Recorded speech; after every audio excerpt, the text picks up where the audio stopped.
Pannier problem. Duck is a Great Western Pannier tank engine. He loves telling everyone that he's Great Western, and proud of it. The other engines could care less about his boasting.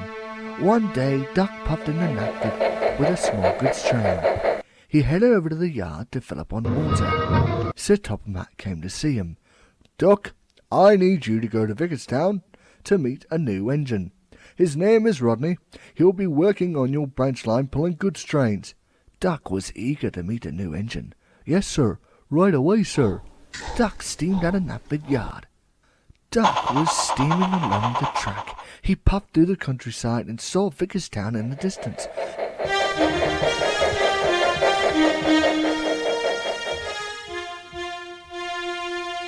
He puffed into the station to find a steam engine looking almost like him, except his smoke box was extended. Duck was surprised. "Are you Rodney?" asked Duck. The engine smiled. "Yes, you must be Duck. I'm so excited to work with you." Duck liked the new engine. They both puffed out of Vicarstown and went to the docks. "Salty, Porter, am I seeing two ducks, or is my eyes playing tricks on me?" asked Cranky. "Well, blow me down," said Salty. "There be two Pannier tanks running through these docks now. Hopefully ye won't be tinkering with the pranks Bill and Ben bestow on the dockside." Rodney laughed. "No, I don't play pranks on anyone, but I love to help out on branch lines. It's what I've been taught to do ever since I was built," puffed Rodney. Salty chuckled. "Well, Duck's branch would be a perfect addition for ye, lad," said Salty. Porter puffed up. "Your train is shunted, Duck." "Oh, who's this?" asked Porter. "I'm Rodney. I've come to help Duck with his train." Rodney and Duck were coupled with the train and set off.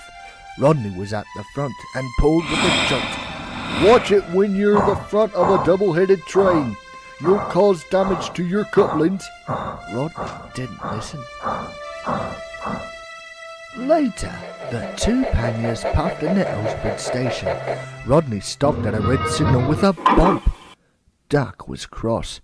"This isn't the Great Western way of doing things, nor is it ever safe to stop quickly like that," fumed Duck. The signal went up and they both set off.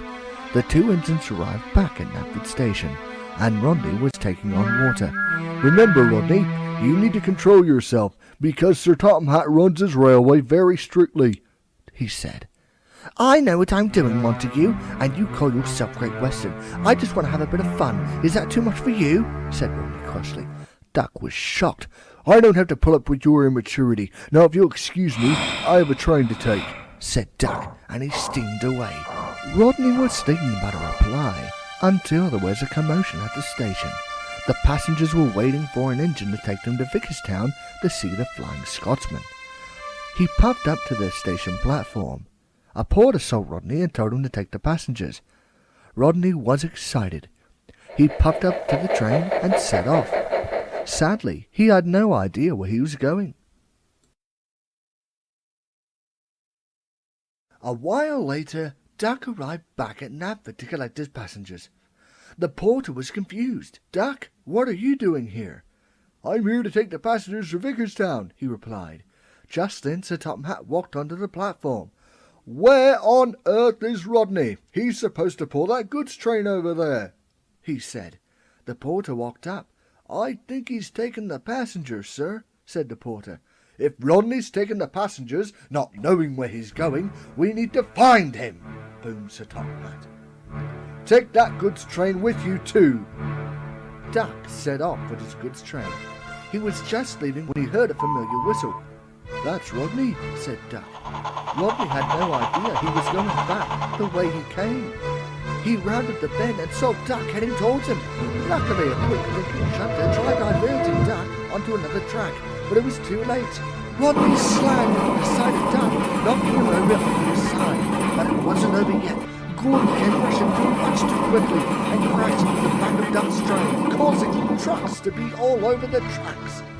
Lastly, Percy came puffing through and ran into the derailed flatbeds, making him topple over onto his side. It was a terrible mess. Rocky, Harvey, Julie and Jerome worked as hard as they could to get everything right.